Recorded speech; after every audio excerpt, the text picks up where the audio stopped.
वसुदेव सुतं देवं कंसचाणूरमर्दनं देवकी परमानन्दं कृष्णो वन्दे जगद्गुरुम् योगेशं सच्चिदानन्दं वासुदेवं व्रजप्रियं धर्मसंस्थापकं वीरं कृष्णो वन्दे जगद्गुरुम् श्री गुरु चरण कमलेभ्यो नमः।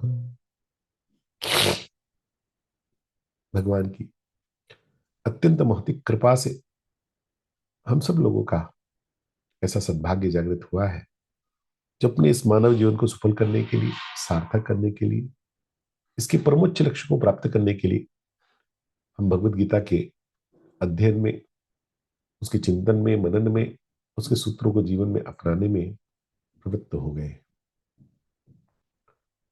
17 अध्याय हमने पूर्ण किए।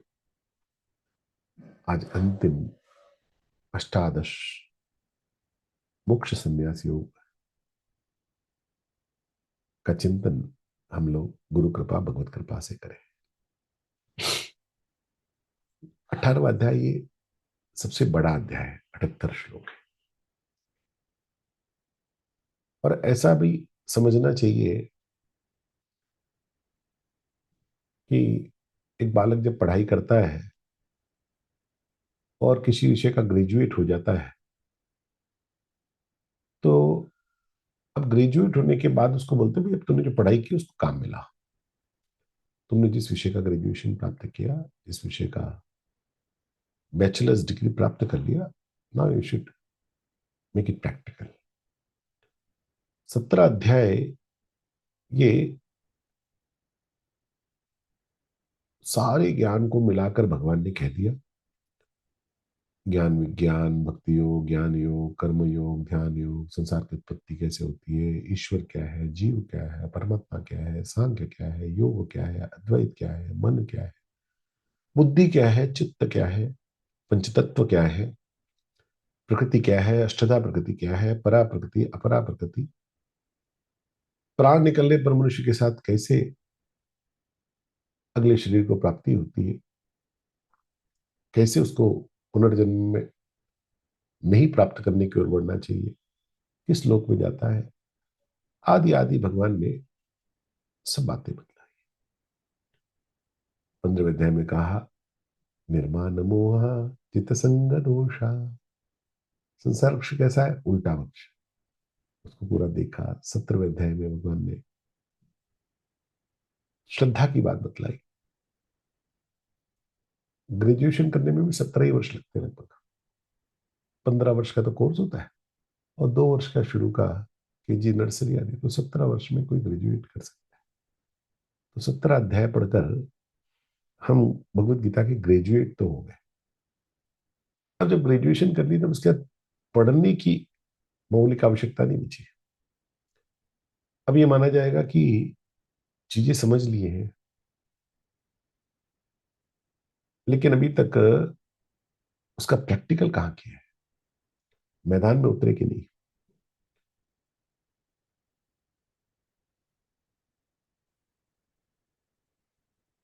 जब जीवन में इसको उतारने का प्रयास करेंगे, कर्मों में उतारने का प्रयास करेंगे, कभी तुम वर्ण व्यवस्था में पढ़ोगे, कभी ब्राह्मण बनोगे, कभी क्षत्रिय, कभी शूद्र, कभी वैश्य, उनके क्या कर्म है, वहां पर फिर तुमको जो स्थिति है वो क्या लगानी पड़ेगी, भगवान ये सारी बातें बतला रहे हैं। हम लोगों की बहुत सारी भ्रांति भी भगवत गीता में अलग अलग अध्यायों में दूर है। जैसे हम लोग समझते थे कि भाई पता नहीं हमारी किस्मत में नहीं तो नहीं मिलता, भगवान ने कहा नहीं, पुरुषार्थ केवल 20% है, दैव का भी 20% है। तो ये सब बातें 18वें अध्याय में भगवान ने बड़ी विस्तार से पूरी की। ये पूरा अध्याय कर्मयोग के द्वारा भगवत गीता को जीवन में उतारने का अध्याय है।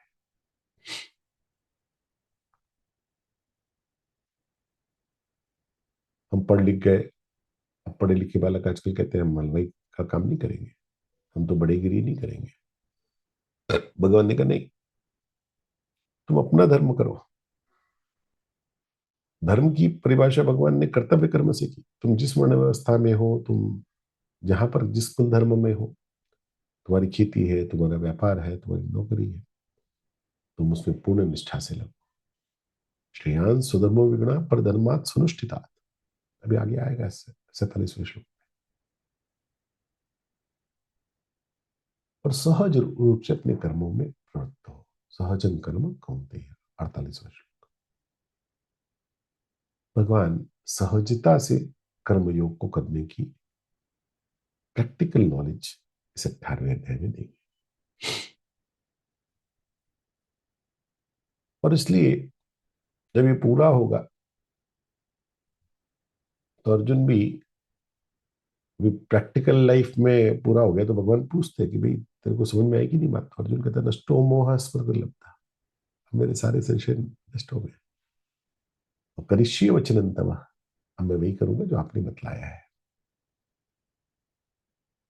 जब तक आंख के सामने पर्दा हो, बुद्धि भ्रमित हो, ज्ञान अधूरा होता है। मैं क्या करूं क्या ना करूं। लेकिन जब कोई श्रेष्ठ गुरु उस पर्दे को हटा देता है। गीता पढ़ने की फलश्रुति 18वें तक पहुंचते पहुंचते हमारा जीवन संशय रहित। हर बात, जो 14वें अध्याय में भगवान ने सतोगुण का वर्णन किया ना, कि प्रकाश उपजाए थे, उस सतोगुण का प्रकाश हमारी बुद्धि में खुलने लग जाए, तब ये 18वां अध्याय हमारा सफल होगा। ये जीवन का व्यवहारिक पक्ष है। संक्षेप में देखेंगे क्योंकि एक ही घंटे का समय है, विस्तार का अध्याय है, लेकिन बड़ा कार्य काम का है, और इसलिए हम लोग इसको देखेंगे। संत ज्ञानेश्वर महाराज ने इसको एक अध्याय गीता कहा। संपूर्ण गीता में एक 18वां अध्याय पढ़ लिया तो पूरी गीता का सार इसमें आ जाता है। 15वें अध्याय पे भगवत गीता की पूर्णता बतलाई, 16वां 17वां अध्याय परिशिष्ट बतलाया, और 18वां अध्याय भगवत गीता का सार बतलाया। आरंभ अर्जुन के प्रश्न से है। प्रश्नकर्ता भी तीन प्रकार के होते हैं। एक, वक्ता का ज्ञान जांचने के लिए प्रश्न करते हैं, लेकिन इनको पता है कि नहीं पता है। दूसरा, अपना ज्ञान बढ़ाने के लिए करते हैं, तो थोड़ी बात पता लग जाएगी, कुछ इंफॉर्मेशन ऐड हो जाएगी। और तीसरे प्रकार के प्रश्नकर्ता होते हैं जो जिज्ञासु वृत्ति से उस बात को समझकर अपने जीवन में लाना चाहते हैं। अर्जुन ने सारे प्रश्न पूरी भगवत गीता में, मैं प्रैक्टिकली इस बात को कैसे करूं, इसलिए पूछे। इसलिए युद्ध के मैदान पर युद्ध शुरू होना है, और उस समय में अर्जुन ने ये सारे प्रश्न किए। तीसरे अध्याय के तीसरे श्लोक में भगवान ने नच सन्ने सना देवा, दो प्रकार की निष्ठा, सांख्य योग और कर्मयोग बतलाया। सांख्य योग में संन्यास, कर्म योग में त्याग।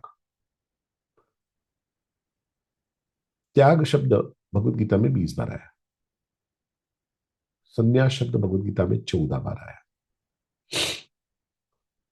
अर्जुन को ये दोनों शब्द थोड़े परेशान कर रहे हैं, क्योंकि दोनों शब्द एक जैसे ही लगते हैं।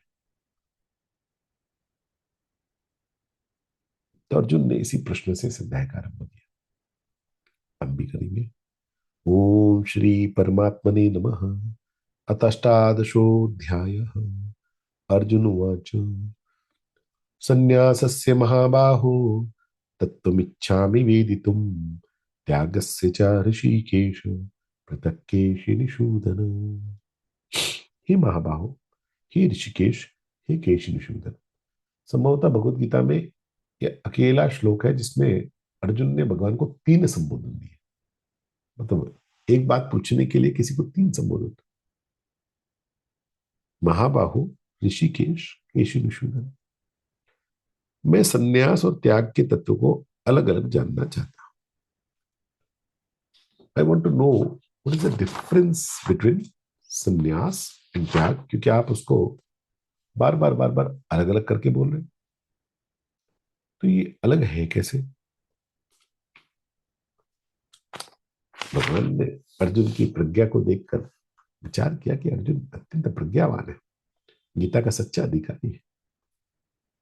और भगवान ने प्रसन्न होकर अर्जुन को उत्तर देना शुरू किया। श्री भगवान उवाच काम्यानां कर्मणान्यासं संन्यासं कवयो विदुः सर्वकर्म फलत्यागं प्राहुस्त्यागं विचक्षणा त्याज्यं दोषवदित्येके कर्म प्राहुर्मनीषिणः यज्ञदान तपः कर्म न त्याज्यमिति चापरे। भगवान बोले कई विद्वान काम्य कर्मों के त्याग को संन्यास समझते हैं और कई विद्वान संपूर्ण कर्मों के फल के त्याग को त्याग कहते हैं। कई विद्वान ऐसा कहते हैं कि कर्मों में को दोष की तरह छोड़ देना चाहिए और कई विद्वान कहते हैं कि यज्ञ दान और तपरूप कर्मों का त्याग नहीं करना चाहिए। तो भगवान ने काम्य कर्मों के त्याग से आरंभ किया। इतना समय नहीं, लेकिन जब कर्म का विभाजन करेंगे तो विहित कर्म निषिद्ध कर्म, विहित कर्म के अंतर्गत तक 5 कर्म होते हैं। नित्य कर्म, नैमित्तिक कर्म, काम्य कर्म, प्रायश्चित कर्म और आवश्यक कर्म। इसमें जो काम्य कर्म है, इष्ट की प्राप्ति और अनिष्ट की निवृत्ति, जो मेरे को मन में अभिलाषाएं हैं, कामनाएं हैं, इच्छाएं हैं, अच्छी सतोगुणी है, कोई तमोगुणी नहीं है, उनकी प्राप्ति के लिए मैं यज्ञ करता हूँ, हवन करता हूँ, पूजा करता हूँ, पुण्य कर्म करता हूँ। तो भगवान ने कहा जिसको अब भगवत प्राप्ति करनी है वो इन चक्करों में नहीं पड़ता, वो इन बातों से ऊपर आता है। तो काम्य कर्मों के त्याग को संन्यास कह दिया। और कई विद्वान संपूर्ण कर्मों के फल के त्यागों को त्याग कहते हैं। यानी काम्य कर्मों के का त्याग संन्यास हुआ और सभी कर्मों में फल इच्छा की बुद्धि का त्याग। तो ये वही जो राम रचि राखा को करे तरक बड़ा वही त्रासा, वो ये वही जो राम रचि राखा। भगवान जो करेंगे मंगल करेंगे, जो होगा अच्छा होगा, अपने को उसमें कोई दिमाग नहीं लगा। तो भगवान ने इसमें 4 बातें कह दी। काम्य कर्मों का त्याग, प्राप्त फल की इच्छा का त्याग, कर्म मात्र में दोष है तो दोषोक्त कर्मों का त्याग, और अंतिम यज्ञ दान और तप, ये किसी भी अवस्था में त्याग नहीं होगी, नहीं बाकी का त्याग कर सकते हैं। इसमें 1 नंबर और 3 नंबर संन्यास हो गया, काम्य कर्मों का त्याग और दोषयुक्त कर्मों का त्याग। और बीओडी यानी फलिच्छा का त्याग और यज्ञ दान तप को छोड़कर बाकी कर्मों का त्याग, ये त्याग हो गया। अर्जुन ने मनोभाव किया कि आप फिर से पूरी केमिस्ट की दुकान दिखा रहे हो, थोड़ा सा अपनी बात बतलाओ ना। ये विद्वान कहते हैं, ये विद्वान कहते हैं, आप अपनी बात क्यों नहीं बतला रहे।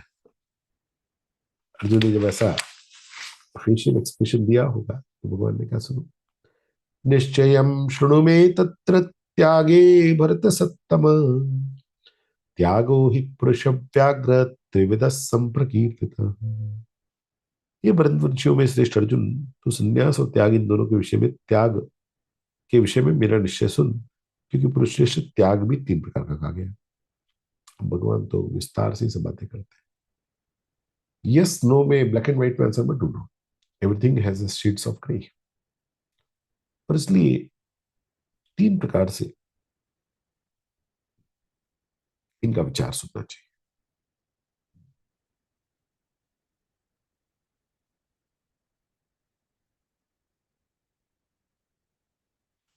यज्ञ दान तपः कर्म न त्याज्यं कार्यमेव तत् यज्ञोदानं तपश्चैव पावनानि मनीषिणाम्। अर्जुन, यज्ञ दान और तप रूप कर्मों का त्याग नहीं करना चाहिए, प्रत्युत उनको तो करना ही चाहिए, क्योंकि यज्ञ दान और तप, ये तीनों कर्म मनुष्यों को पवित्र करने वाले। मनीषाणाम पावनानि, बड़ा महत्वपूर्ण बात बतली। भगवान करे तुम भागना क्यों चाहते हो, त्याग में भी विचार ये करो कि करना क्या है। भगवान इज ओनली फॉर एफर्ट्स। भगवान को एफर्ट छोड़ना अच्छा नहीं लगता।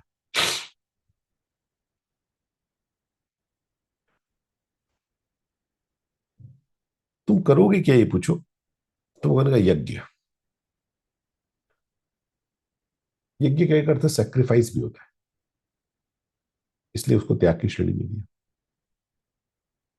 हम डॉक्टर के यहाँ बैठे हैं और इतने में कोई ज्यादा गंभीर पेशेंट आया, मैंने अपने नंबर का त्याग उसके लिए कर दिया, यज्ञ हो गया।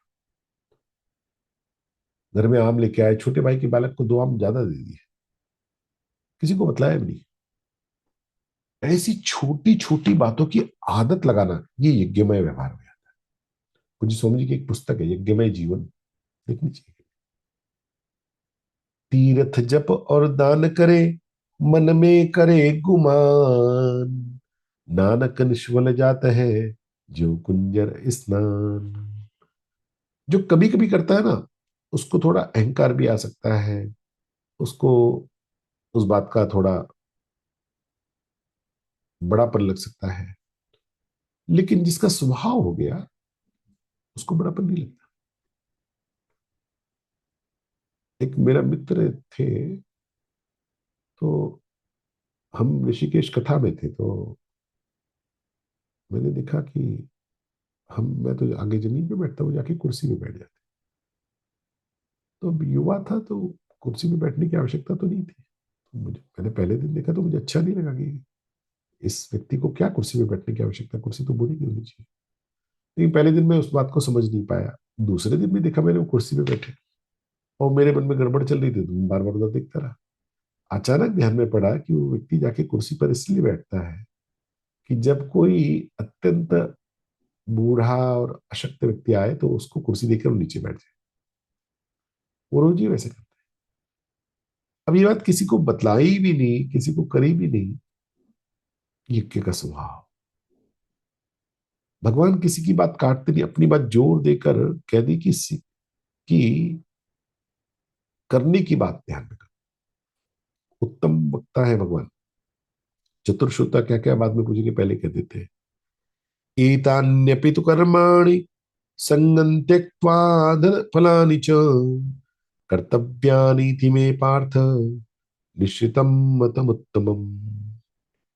ये पार्थिव यज्ञ दान और तपरूप कर्मों को तथा दूसरे भी कर्मों को आसक्ति और फलों की इच्छा का त्याग करके करना चाहिए, ये मेरा निश्चित किया हुआ उत्तम मन है। भगवान ने कहा कर्म फल की आसक्ति अगर तुमने छोड़ दी तो ठीक है, इन कर्मों में भी आसक्ति हो जाती है। वे गीता परिवार में इतने सारे 15,000 कार्यकर्ता सेवा देते ना, तो सेवा से भी ऐसा मन में आसक्ति हो जाती कि ये सेवा तो मैं करता ही रहूं, ये छूटे ही ना, कहीं भी मन चिपके ना। परम श्रद्धेय ब्रह्मलीन सेठ जी जयदयाल जी गोयनका को एक बार उनके किसी सत्संगी भाई ने पूछा कि सेठ जी सब लोग आपके सत्संग की प्रशंसा करते हैं, तो हमें ये तो पता है कि आपको अहंकार नहीं आता है, आप उस बात को सोचते कैसे हैं, आपके मन में क्या विचार आते हैं? बोले इसमें क्या सोचने की बात है, लगता है कि व्यक्ति उदार है, अपनी उदारता से मेरी प्रशंसा कर रहा है। निश्चितम मतम उत्तमम। भगवान कह रहे हैं निश्चित रूप से मैं तुमको अपना उत्तम मत बता रहा हूं। नियतस्य तु संन्यास कर्मणो नोपपद्यते मोहात् तस्य परित्यागस्तामसः परिकीर्तितः। नियत कर्म का तो त्याग करना उचित नहीं है, उसका मोह पूर्वक त्याग करना तामस का है। भगवान ने कहा सुन लो भाई, नियत कर्म का त्याग कभी भी नहीं करना, कैसे भी। ये तामस का। लोग आजकल, ये सर्दी का समय है ना, तो मन चंगा तो कटौती में कंगा, क्या करना है गंगा स्नान करके, ये आलस्य का प्रतीक। हम आलस्य के कारण अपने जीवन में आवश्यक कर्मों को, नियत कर्मों को जब टालते हैं, तो भगवान करे तामस त्याग हो जाता है। आवश्यक कर्म को कभी नहीं टालना। नित्य का स्नान, नित्य की पूजा, नित्य की ब्राह्मण सेवा, नित्य नित्य के जो भी मेरे कर्म है उसको कभी छोड़ना नहीं। दुख मित्येव यत्कर्म काय क्लेश भयात् त्यजेत् साकृत्वा राजसं त्यागन् नैव त्याग फलं लभेत्। जो कुछ कर्म है वो दुख रूप है ऐसा समझकर कोई शारीरिक परिश्रम के भय से उसका त्याग कर दे तो वो राजस त्याग करके फिर त्याग के फल को नहीं पाता। उपवास करेंगे तो भूख लगेगी, सुख बुद्धि। यात्रा करने जाएंगे तो इतना पैदल चलना पड़ेगा, पैर दुखेंगे, सुख बुद्धि। कुंभ जाएंगे, पता नहीं कितना चलना पड़े, कितना करना पड़े, कितना खाने को मिलेगा कि नहीं मिलेगा, सुख बुद्धि। इनके कारण जिन कर्मों का त्याग किया जाता है वो सब राजस त्याग है कि दुख मिलेगा शरीर को, तो उस कर्म का त्याग कर दो। कार्यमित्येव यत्कर्म नियतं क्रियते अर्जुन संगं त्यक्त्वा फलं चैव सत्यागः सात्विको मतः। अर्जुन, केवल कर्तव्य मात्र करना है ऐसा समझकर जो शास्त्रविहित कर्म आसक्ति और फल इच्छा का त्याग करके किया जाता है वो सात्विक त्याग माना गया है। फल की आसक्ति का त्याग, सिंपल। मैं कर्म करूंगा और परिणाम अच्छा हो, कम अच्छा हो, ज्यादा हो, आई डोंट केयर, मेरा जो कर्तव्य है वो मैं करूँ। और उसकी फल इच्छा का त्याग कर दिया तो ये सात्विक त्याग हो। यानी कर्म का त्याग करने की छूट तो कहीं पे आई नहीं। न द्वेष्ट कुशलं कर्म कुशले नानुषज्यते त्यागी सत्व समाविष्टो मेधावी छिन्न संशय। अर्जुन, जो अकुशल कर्म से तो द्वेष नहीं करता और कुशल कर्म में आसक्त नहीं होता, वो त्यागी, बुद्धिमान, संदेह रहित और अपने स्वरूप में स्थित है। भगवान कहते हैं ऐसा भी बहुत सारा होता है कि लोग कर्मों को छोटा बड़ा मान लेते हैं, अरे ये छोटे छोटे कर्म है तो कोई और करे, मैं क्या करूं, इतने छोटे कर्म काम में मैं नहीं लगूंगा। अकुशल कर्म में उनकी प्रवृत्ति नहीं होती और कुशल कर्मों में आ सकती है, ये तो मुझे ही करना चाहिए, मंच संचालन तो मैं ही करूंगा। भगवान कह रहे मेधावी छिन्न संशय, जो बुद्धिमान है, संदेह रहित है, वो इन बातों में नहीं पड़ता। प्रकाशोपजाए थे जो भगवान ने 14वें अध्याय में कहा ना, उसकी बुद्धि वैसी। न ही देह वृथा शक्यम त्यक्तुम कर्माण्य शेषतः यस्तु कर्म फल त्यागी सत्यागीत्य विधीयते। कारण कि देहधारी मनुष्य के द्वारा संपूर्ण कर्मों का त्याग करना संभव नहीं है, इसलिए जो कर्म फल का त्यागी है वही त्यागी कहा गया, ऐसा सिद्धांत है। भगवान ने एकदम सीधा उत्तर दे दिया कि भाई देखो, कर्म का त्याग तो संभव ही नहीं है, केवल उसके फल इच्छा का त्याग, फल का भी त्याग नहीं कर सकते, फल भी मिलेगा ही मिलेगा, लेकिन फल इच्छा का त्याग कर सकते हैं। फल कितना मिलेगा, क्या मिलेगा, मेरे मन के अनुकूल मिलेगा कि नहीं मिलेगा, आई डोंट केयर, फल इच्छा का त्याग, इसको भगवान ने त्याग कहा। अनिष्टमिष्टम मिश्रं च त्रिविधं कर्मण फलम भवत्य त्यागिनां प्रेत्य न तो सन्यासिनां क्वचित। कर्म फल का त्याग न करने वाले मनुष्यों को कर्मों का इष्ट, अनिष्ट और मिश्रित ऐसे तीन प्रकार का फल बनने के बाद होता है, परंतु कर्म फल का त्याग करने वालों को कहीं भी कोई भी फल नहीं होता। यानी जो कर्म फल का त्याग नहीं करता उसको इष्ट, अनिष्ट और मिश्रित तीन फल बोलने पड़ते। इष्ट यानी जो अपने को अच्छा लगता है, अनिष्ट यानी जो नहीं अच्छा लगता है, और मिश्रित यानी मिला हुआ। इस जन्म में भी मिलेगा, अगले जन्म में भी मिलेगा। हम जो भी कर्म करते हैं उसका त्वरित फल होता है और एक क्रियमाण फल होता है। एक तो इसी जीवन में मिल गया और एक इस जीवन में नहीं मिला, वो क्रियमाण में जाकर जुड़ गया। उस क्रियमाण को संचित फल बोलते हैं। हमारा टोटल करोड़ों जन्मों का जो बैगेज है उसमें से जितना इस योनि के लिए, इस आयु के लिए हमको एलोकेट हुआ उसको प्रारब्ध कहते हैं। जैसे मेरे पास 10 लाख रुपए की एफडी है, 1 लाख रुपए की एफडी इस साल मेच्योर हो रही है, तो एफडी है तो 10 लाख रुपए के लिए, इस साल 1 ही लाख की मेच्योर हो रही है। तो ऐसे पूरा संचित फल है, लेकिन इस जीवन में हमको उसमें जितना पार्ट मिलने वाला है वो मेरा प्रारब्ध हो गया इस जीवन का। तो भगवान कह रहे हैं कि इष्ट अनिष्ट और मिश्रित कर्म फल ये सबको भोगना पड़ता है, लेकिन जो कर्म फल का त्याग करता है उसको नहीं भोगना पड़ता है। ऐसा जीवन में कोई नहीं है जिसके इष्ट अनिष्ट और मिश्रित फल ना हो। हम भगवान राम का जीवन देखें, भगवान कृष्ण का जीवन देखें, राजा हरिश्चंद्र का जीवन देखें, अर्जुन का जीवन देखें, युधिष्ठिर का जीवन देखें, सबके जीवन में इष्ट अनिष्ट और मिश्रित फलों की बाढ़ है। फिर भी संस्कार पक्ष की शुद्धता के कारण वो उसमें अटके नहीं और महान हुए। होगा तो सभी के साथ। आजकल बहुत बार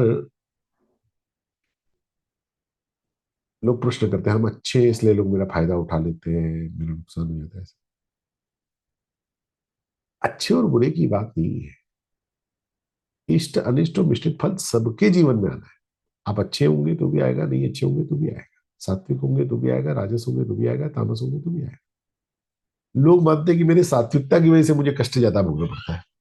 बहुत सामान्य एक गलत फहमी समाज में, लोग बड़े मुखर होकर कहते थे अच्छे व्यक्ति को भगवान ज्यादा कष्ट देते। अरे ऐसा कहीं भी नहीं होता, ऐसा कैसे हो सकता है, ऐसा संभव नहीं।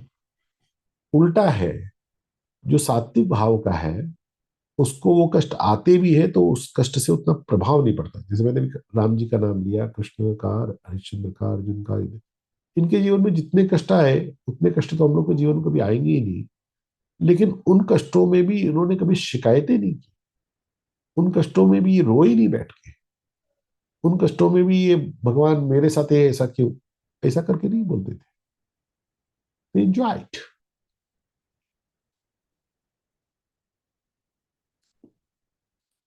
एक गुरु जी का अंतिम समय है, तो दो शिष्य थे, सोचा गुरुगद्दी किसको देनी चाहिए, तो दोनों को बुलाया, दोनों को 3-3 रुपए दिए, पुराने समय की बात। कहा देखो, मैं जितना बोलता हूं उतने में समझ लेना, दोबारा कुछ पूछना नहीं। तो उन्होंने कहा जी, ये 3 रुपए है, 1 रुपए ऐसी जगह खर्च करो जो वहां काम आए, 1 रुपए ऐसी जगह खर्च करके आओ जो यहाँ काम आए, और 1 रुपए ऐसी जगह खर्च करना जो ना यहाँ काम आए ना वहां काम आए।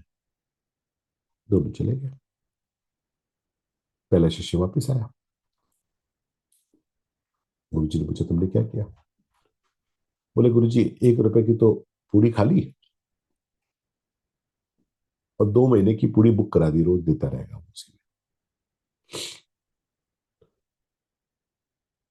तो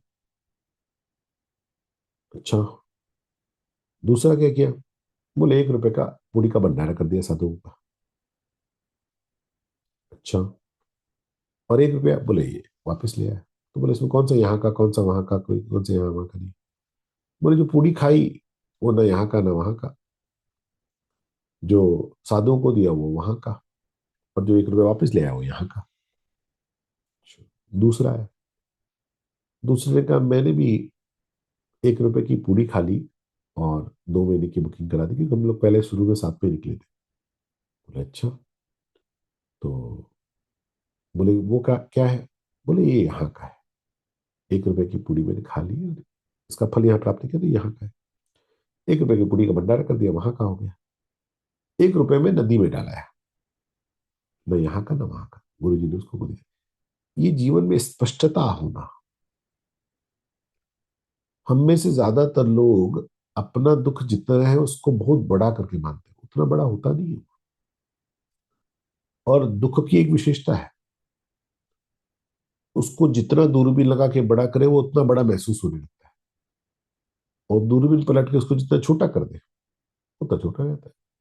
ठीक है, नुकसान हो गया, कौन सा हम लेके साथ में है। सामने वाले ने कुछ प्रतिकूल बात कह दी तो ठीक है, मैंने भी तो कभी किसी को कुछ कहा है, तो आज उसने कह दी, कोई बड़ी बात तो इस प्रकार से जब उसका विचार करके जीवन जीते हैं तो जीवन बहुत सरल हो जाता है। हम सबका जीवन अपने दुख को बड़ा करने के चक्कर में और अपने ऊपर दया करके सहानुभूति करके जो भावना हम अपने लिए रखना चाहते हैं, मैं तो बड़ा बेचारा हूँ और मेरे साथ ही ऐसा हो रहा है और मैं बड़ा अच्छा व्यक्ति हूँ, सात्विक व्यक्ति हूँ, और लोग मुझे ऐसा कहते हैं वैसा करते हैं, ये सब मैं अपने साथ गलत करता हूँ, ध्यान रखिएगा। कोई मेरे साथ गलत नहीं कर रहा है। मेरी अपेक्षा मैंने क्रिएट की बिना वजह कि सामने वाले को मुझसे ऐसे बात करनी चाहिए, ऐसे नहीं करनी चाहिए। उसके कारण मैं दुखी हो रहा हूँ, सामने वाले की बात के कारण नहीं, मेरी अपेक्षा वो मैंने क्रिएट किया। That is my thought. ये बात जितनी ध्यान में आ जाएगी, वो दुख और सुख जिसको मैंने बहुत बड़ा करके सोच रखा है वो बहुत छोटे दिखने लगे। प्रारब्ध से जो कष्ट आने, इष्ट मिश्रित और अनिष्ट, वो तो आएंगे। How I am going to receive that, it depends on the stability of mind.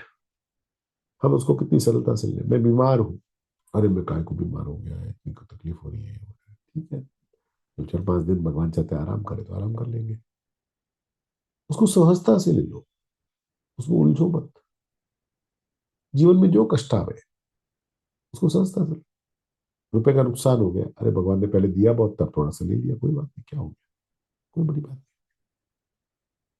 सहजता से लेने से वो बातें सरल हो जाती।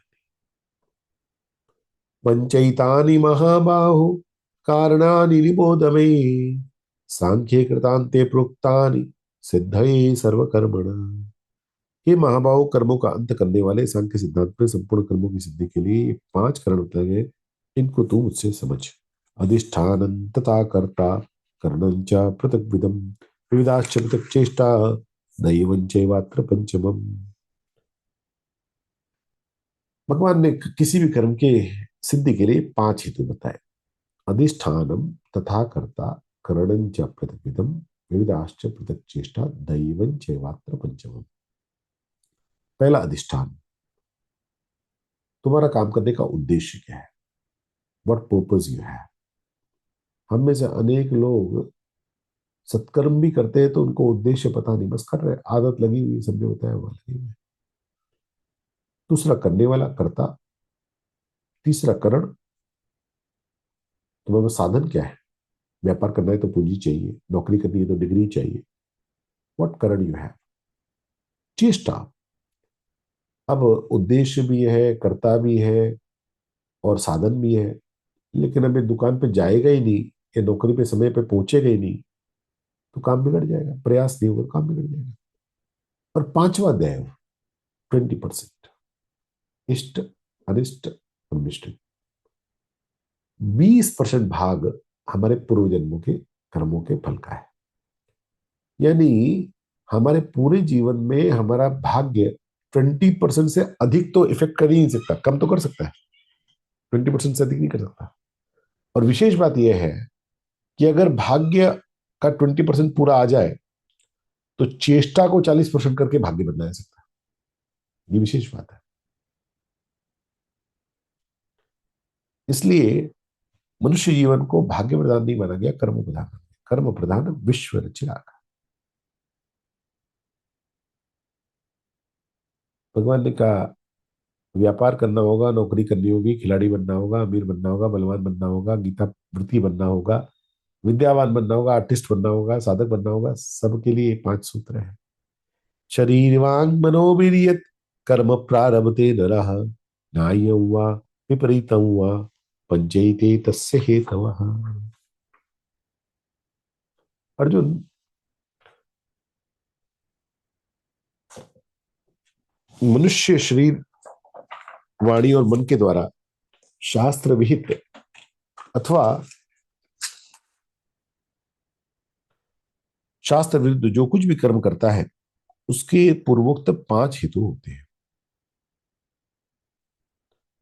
यानी शरीर मन वाणी से अच्छा कर्म या बुरा कर्म जो भी किया जाए वो इन 5 के द्वारा ही होता है। और जो आत्मा को कर्ता मानता है वो ना समझे।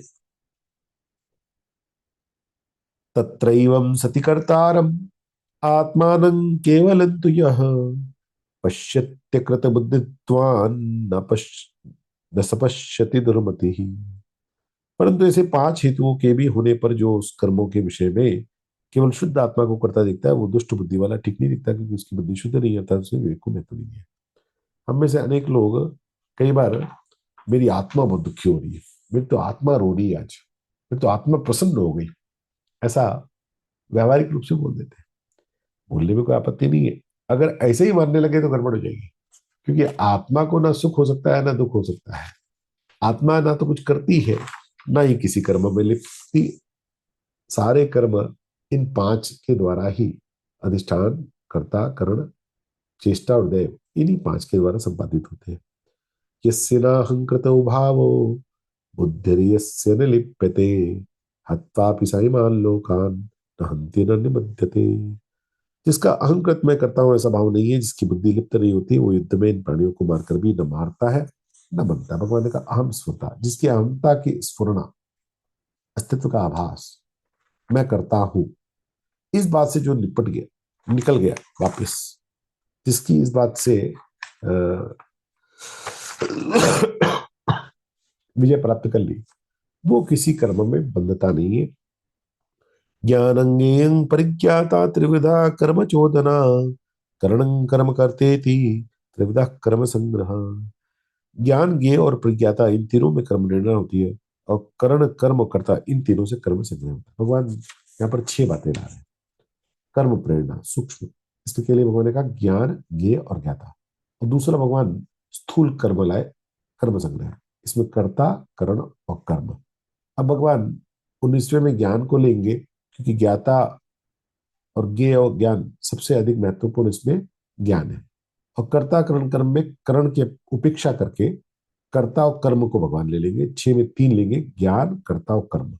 आगे तीन प्रकार के ज्ञान, तीन प्रकार के कर्म, तीन प्रकार के कर्ता यहां से भगवान बतलाएंगे।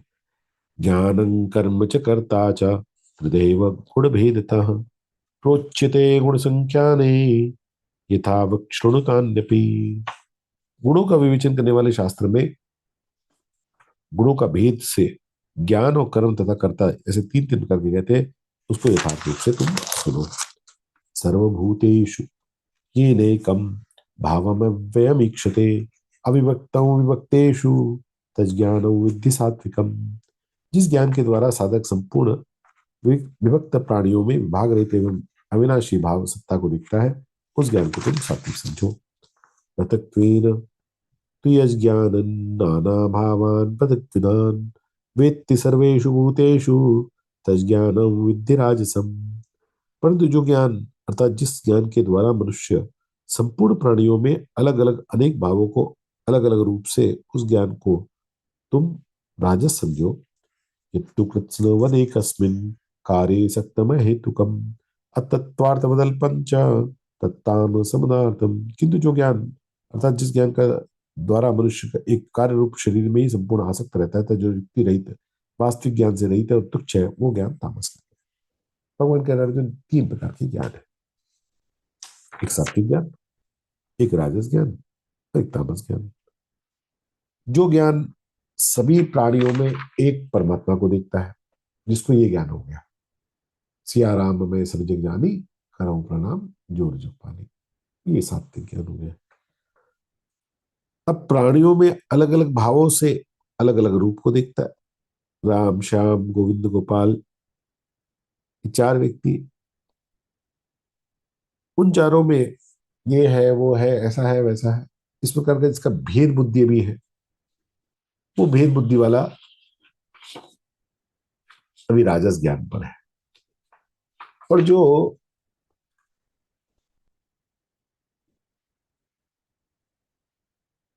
अपने हानि लाभ का विचार भी नहीं कर सकता, केवल ज्ञान का मौखिक उपयोग करता है, वो तामस ज्ञान हो जाता है। तीनों का एक उदाहरण देता हूँ। गुरु नानक देव जी गाँव गाँव घूमते थे, तो एक बार एक गांव में पहुंचे, डाकुओं का गांव था, बड़े बुरे लोग, खाने को तो दिया ही नहीं, गांव के बाहर ठहरने को भी मना कर दिया।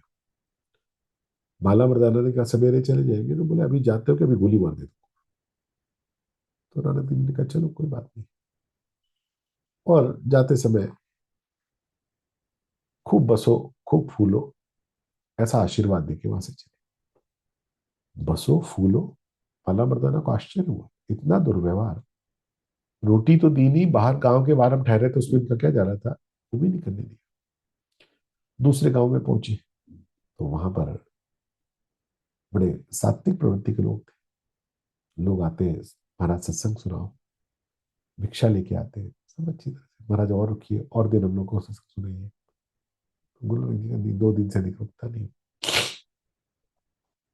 तो चलते समय कहा कि उजड़ जाओ, बिखर जाओ। बाला मर्दाना को आश्चर्य हुआ, ये क्या। उन डाकुओं के गांव को, जो इतने बुरे लोग थे, उनको कहा बसो फूलो। और ये इतने धर्म सज्जन लोग, इनको बिखर जाओ, उजड़ जाओ, ऐसा आशीर्वाद क्यों दिया। तो पूछा, तो नानक देव जी ने कहा देखो, वो सारे गड़बड़ लोग हैं। वो एक साथ ही एक जगह पर बसे रहे वही ठीक है, उनका इधर उधर जाना ठीक नहीं है। इसलिए बसे रहो, फूलों का आशीर्वाद दिया। लेकिन ये तो बड़े सज्जन लोग हैं, जहां जाएंगे वहां सुगंधि बिखेरेंगे, वहां सात्विकता बिखेरेंगे। इसलिए इनका एक जगह रहना अच्छा नहीं है। ये तो सब लोग जाएं और अनेक गांवों में फैल कर अनेक गांवों को सात्विक बनाए। अब ये सतोगुणी ज्ञान है, सामान्य व्यक्ति की कल्पना नहीं है। रजोगुणी ज्ञान, एक व्यापारी था, अचानक हार्ट अटैक में उसकी मृत्यु हो गई। 16 साल का बेटा था, हीरे का व्यापारी। चाचा का भी वही व्यापार, दोनों। चाचा भी बड़े सज्जन व्यक्ति। तो जब अचानक पिताजी का हो गया तो बड़े परेशान हुए, माँ और अकेला बेटा। देखा तो अलमारी में एक लाल रंग की पुतली रखी है, उसमें कुछ हीरे हैं। तो सोचा चाचा को चल के दे आते हैं, इसका जो मूल्य मिलेगा उससे अपना जीवन गुजरेगा। चाचा के पास अगले दिन गया, चाचा को हीरे दिखाए। चाचा ने कहा बेटा ऐसा है, अभी बाजार भाव ठीक नहीं है, इसलिए हीरे को घर पे रखो। और ऐसा करो, तुम मेरे भतीजे नहीं हो, मेरे बेटे हो। कल से दुकान पे आके काम सीखो। तुम हमारे खानदान के हो, तुम्हारे अंदर हमारे जेनेटिक्स है, जल्दी सीख जाओगे। लड़के को चाचा की सज्जनता, उनकी प्रेम बहुत अच्छा लगा। अगले दिन दुकान पे पहुंच गया। 6 महीने में तो लड़का काम में होशियार हो गया, क्योंकि वास्तव में जेनेटिक्स थे। सब हीरे की खरीद फरोख्त पहचान सब उसको अच्छे से आ गई। 6 महीने जब हो गए तो अचानक जब देखा कि चाचा ने इस काम सब सीख लिया, तो चाचा ने कहा कि बेटा वो कल हीरे की पोटली जो तुम कह रहे थे ना, अब लिया ना, भाव ठीक है बाजार के। बोले ठीक है। शाम को घर पहुंचा, माँ वो पोटली देना, कल चाचा ने मंगाई है। पोटली निकाली तो पहले तो उसको कुछ पता नहीं था, अब इसने पहचान ली। तो निकालते कहा माँ ये तो सारे कांच है, इसमें तो एक भी असली हीरा नहीं है। वो बोली अरे, तेरे बाबूजी ने इतना व्यापार किया, कुछ भी नहीं कमा के गए, ऐसा कैसे हो सकता। अगले दिन लड़का वो पोटली लेके चाचा के पास पहुंचा, चाचा को दिखाई। चाचा ये तो कांच है। बोले बेटा मेरे को पता है। बोले आपने उस दिन क्यों नहीं बताया। बेटा उस दिन कहता तो तेरे मन में विचार आता कि चाचा की नीयत ठीक नहीं है, पिताजी मेरे कोई नकली हीरे क्यों छोड़ के जाएंगे, कांच क्यों छोड़ के जाएंगे। लेकिन तेरे पिताजी कोई साधारण व्यक्ति नहीं थे, जरूर उनके हर क्रिया में कोई राज होगा, तो चिंता मत कर। अब ऐसा कर, कल से तू गद्दी पे बैठा, अभी तक तू कारखाने में बैठता था काम सीखने के लिए। तुम चिंता मत कर, तू मेरे बेटे के समान है, तू गद्दी पे बैठ, यहाँ व्यापार कर, जो कमाई होगी उसमें तेरा हिस्सा करेंगे। तो आ कल से व्यापारी बैठ। बालक चाचा की सज्जनता से और प्रभावित हुआ। अगले दिन माँ को कहा कि माँ आज से गद्दी पे बैठना है।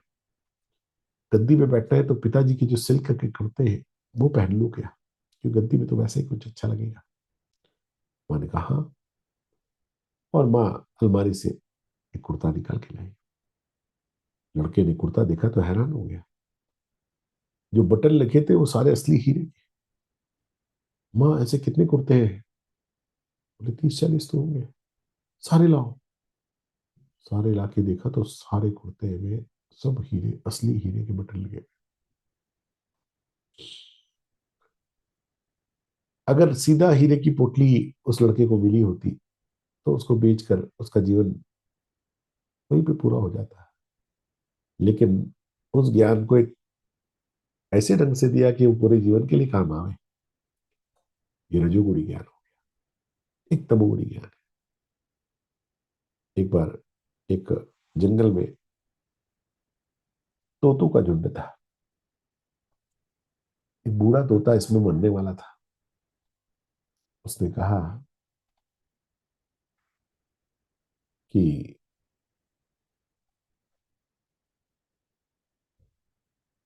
ऐसा है कि भाई मैं अब कभी भी मर सकता हूँ, तुम सबको एक सूत्र सिखाता हूँ, सीख लो तो तुम लोग मुसीबत में नहीं पड़ोगे। बोले बोलो।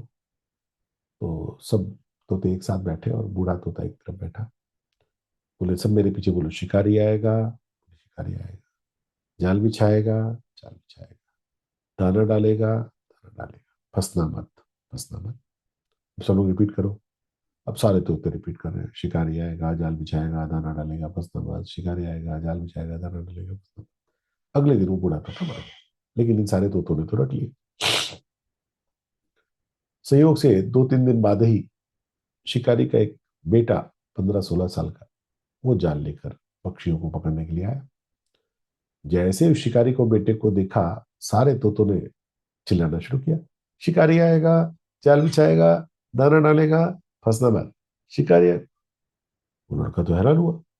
बोले बाबा रे, अब इनको कैसे पकड़ेंगे?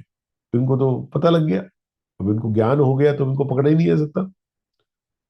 और वो लड़का निराश होकर घर वापस लौट गया। तो पिताजी ने पूछा तुम वापस क्यों आए? उसने कहा पिताजी अब जंगल जाना बेकार हो गया। वो सारे तोते अत्यंत ज्ञानी हो गए। मैं जैसे ही पूछा, बोलते हैं कि शिकारी आएगा, जाल बिछाएगा, दाना डालेगा, बस। बोले तोते हैं ना? हाँ। बोले कोई बात नहीं, चल जाल लगा। बोला पिताजी अब जब वो बोल रहे तो वो फिर, अरे तू चल। और पिताजी और वो बालक वापस आए। जैसे उन दोनों को देखा, सारे तोतों ने चिल्लाना शुरू किया, शिकारी आएगा, जाल बिछाएगा, दाना डालेगा, फंसना मत। पिताजी ने कहा तुम चिंता मत कर, तुम जाल लगा और दाना डाल। लड़के ने जाल लगाया, दाना डाला, और वो तोते ऊपर चिल्लाते रहे। और ये दोनों जाकर एक कोने में खड़े हो गए। चिल्लाते चिल्लाते एक तोता आके नीचे दाना चुगने लगा, फिर दूसरा तोता आ गया। वो सारे तोते बोलते रहे, शिकारी आएगा, जाल बिछाएगा, दाना डालेगा, फंसना मत, और सारे जाल पर आकर बैठ गए। और लोगों ने जाल पकड़ा और लिया है। तो लड़का बड़ा आश्चर्यचकित हुआ। बोला पिताजी ये क्या हुआ, ये समझा नहीं बात। बोला बेटा ये तोता ज्ञान है, ये मुख से रट रहे हैं, इसको समझते नहीं है। ये खाली इन बातों को कहते हैं, इनके ध्यान में नहीं है कि ऐसा करना है। ये खाली तोतों की बात नहीं है, हम सबकी भी स्थिति पूरे जीवन भर। हम तो ऐसा करते हैं जी, हम तो वैसा करते हैं जी, अब तो हम ऐसा ही करेंगे, अब तो हम वैसा ही करेंगे। हम सब लोग जीवन भर ऐसी बातें और सब काम उल्टे उल्टे करते हैं। ये तमोगुणी है। अब चलो कहानी कैसे सुनाऊं, समय नहीं है। चलो आगे बढ़ता हूँ। अब लो कहानी। नियतं संगरहितम् अरागद्वेषतः कृतम् अफलप्रेप्सुना कर्म यत्तत् सात्विकमुच्यते। जो कर्म शास्त्र विधि से नियत किया हुआ, कर्तव्य विमान से रहित हो तथा फलिच्छा रहित, मनुष्य के द्वारा बिना राग द्वेष के किया गया हो, वो सात्विक है। भगवान ने 3 प्रकार की कर्म, 3 प्रकार की कर्ता बतला है।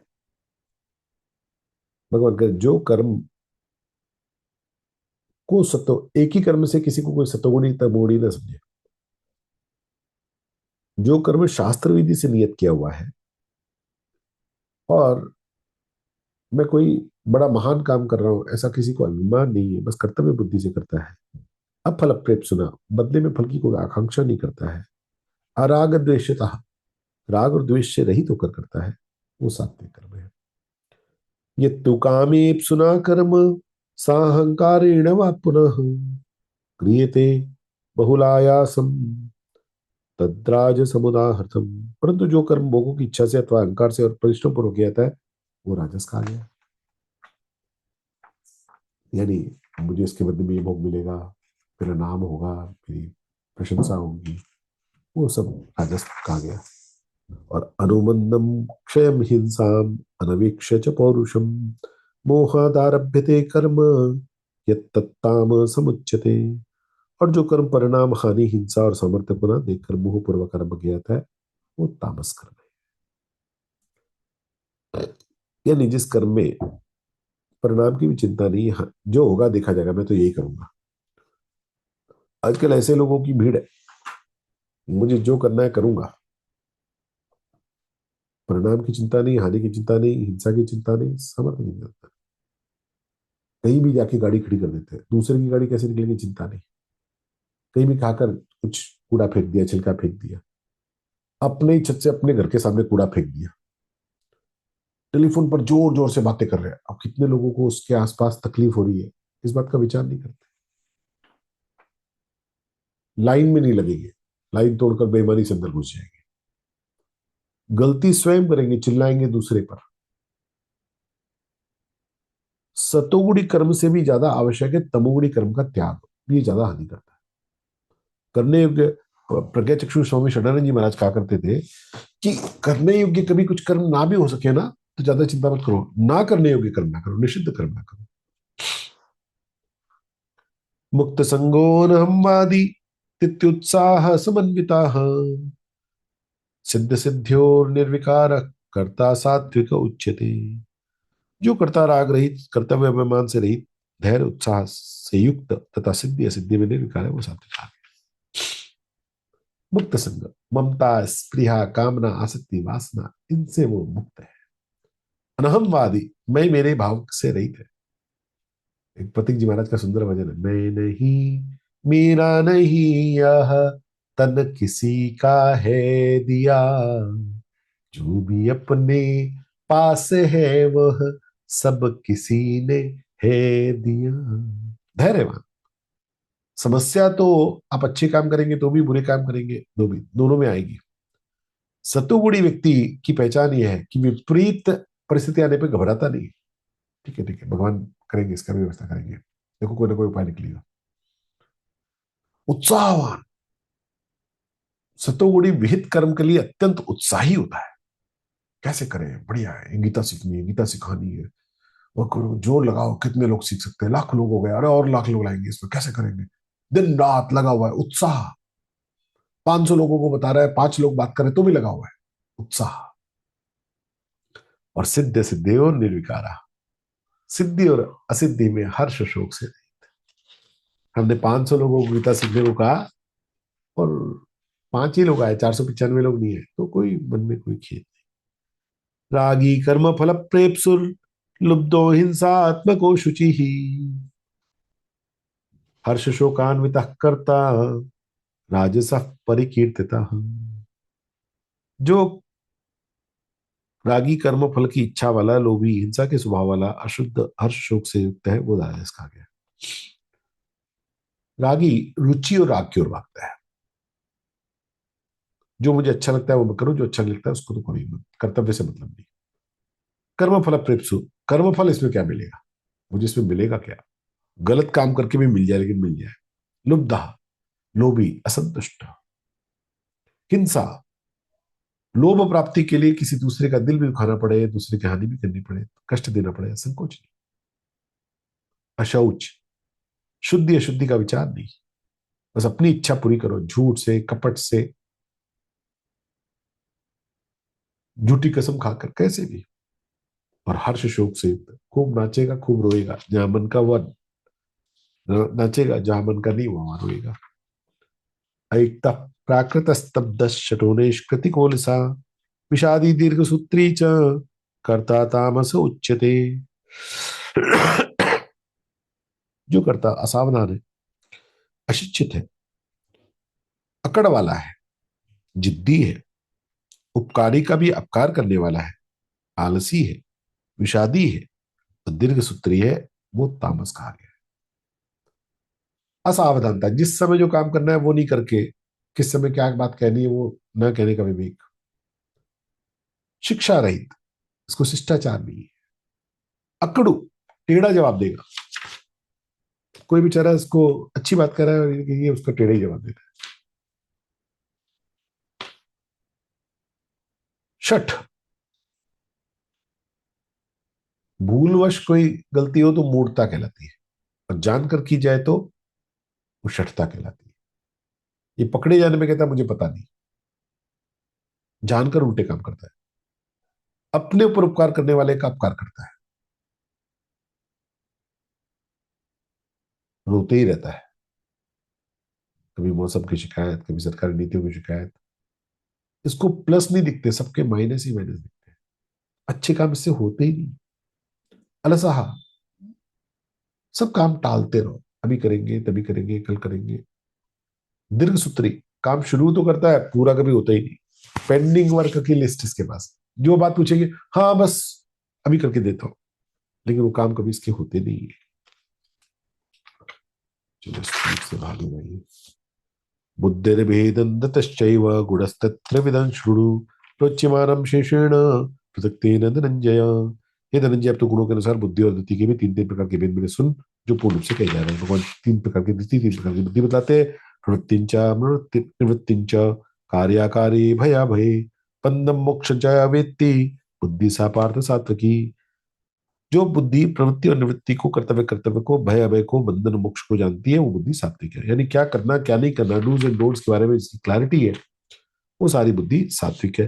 यया धर्मम अधर्मं च कार्यं च कार्यमेव च अयथावत् प्रजानाति बुद्धि सा पार्थ राजसी। जो मनुष्य जिसके द्वारा धर्म और अधर्म को तथा कर्तव्य अकर्तव्य को भी ठीक तरह से नहीं जानता, वो बुद्धि राजसी है।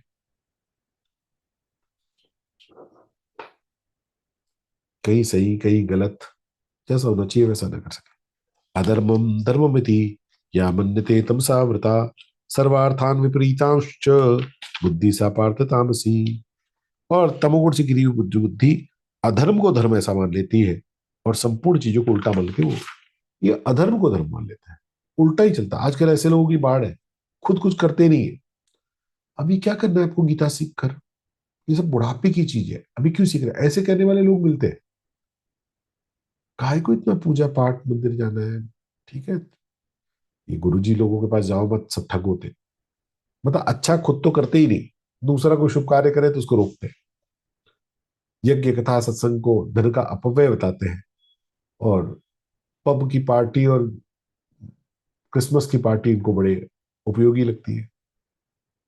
दुराचारी स्त्रियां वो नारी मुक्ति आंदोलन का चेहरा बनती है। दुराचारी पुरुष अपने को मॉडर्न कहलाते हैं। गलत सही का भेद जानते ही नहीं, बल्कि गलत को ही सही मानते हैं। ऐसी बात है। धत्या धार्यते मनः प्राणेन्द्रिय क्रिया, योगेन व्यभिचारिण्या धृति सा पार्थ सात्विकी। ये पार्थ समता से युक्त जिस अव्यभिचारिणी धृति के द्वारा संपूर्ण मन और प्राण और इंद्रियों की क्रियाओं को धारण करता है, अर्थात संयम रखता है, वो धृति सात्विक है।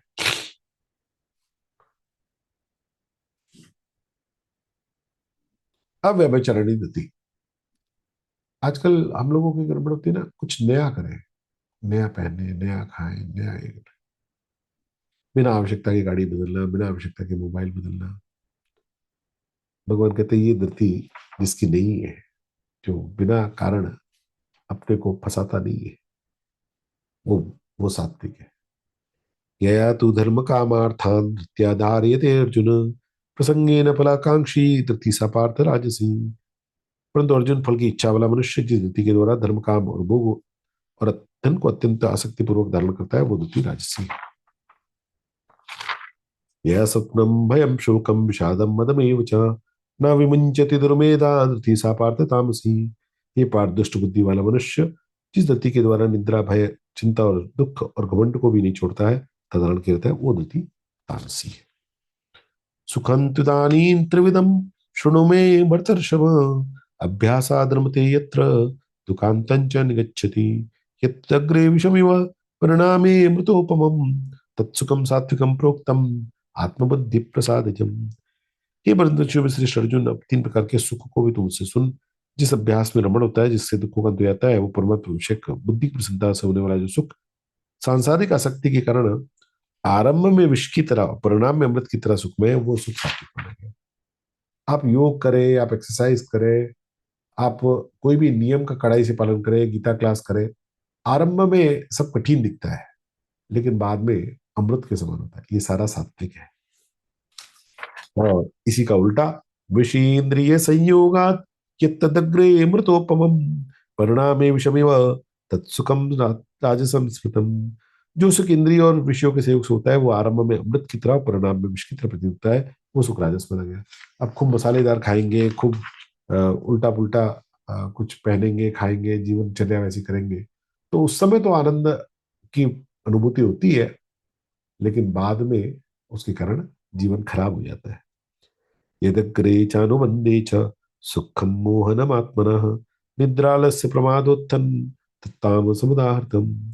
निद्रा, आलस्य, प्रमाद से उत्पन्न होने वाला सुख आरंभ में और परिणाम में अपने को मोहित करने वाला है, वो सुख तामस का। अब मैं पढ़ा रहा हूँ खाली, मुझे कुछ करना ना पड़े, मैं कुछ मुझे कुछ करने को कोई ना कहो, तो ये जो वृत्ति है, ये वृत्ति भगवान कहते हैं ये तामस है।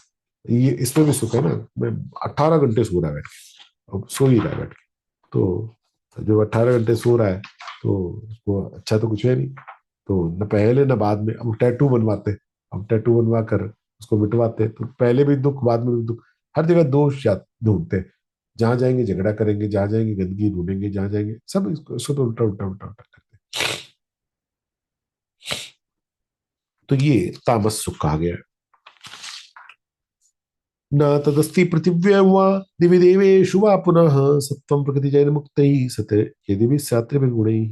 पृथ्वी में, स्वर्ग में अथवा देवताओं में इसके सिवा कोई भी ऐसी वस्तु नहीं है जो प्रकृति से उत्पन्न तीनों गुणों से रहित हो। फिर से भगवान तीनों गुणों से की बात लेके आते हैं कि तीनों से रहित कुछ भी इस संसार में है नहीं। ये बात तुम समझो, प्रत्येक वस्तु, व्यक्ति, प्रकृति सत्व रज तम से रहित नहीं हो सकती। इससे पार जाना ये त्रिगुणातीत की अवस्था है। और भगवान यहाँ पर ब्राह्मण, क्षत्रिय, वैश्य, शूद्र के लक्षण बतलाते हैं। हे परंतप, ब्राह्मण ब्राह्मण क्षत्रिय विषाम शूद्राणां च परंतप कर्माणि प्रविभक्तानि स्वभाव प्रवैर्गुणैः। ये परंतप ब्राह्मण, क्षत्रिय, वैश्य और शूद्रों के स्वभाव से उत्पन्न हुए तीन गुणों के द्वारा निरूपित किए गए हैं। शमोदमस्तपश्चौचं क्षान्तिराजर्वमेव च ज्ञानम विज्ञानमास्तिक्यम ब्रह्म कर्म स्वभावजम। 9 गुण हो तो ब्राह्मण संस्कार मानना चाहिए। कौन व्यक्ति अपने को ब्राह्मण संस्कार से युक्त माने? तो भगवान कहते सुनो, क्षमा, जिसने अपने मन पर संयम किया हो, दमः, जिसकी इंद्रियों पर संयम हो,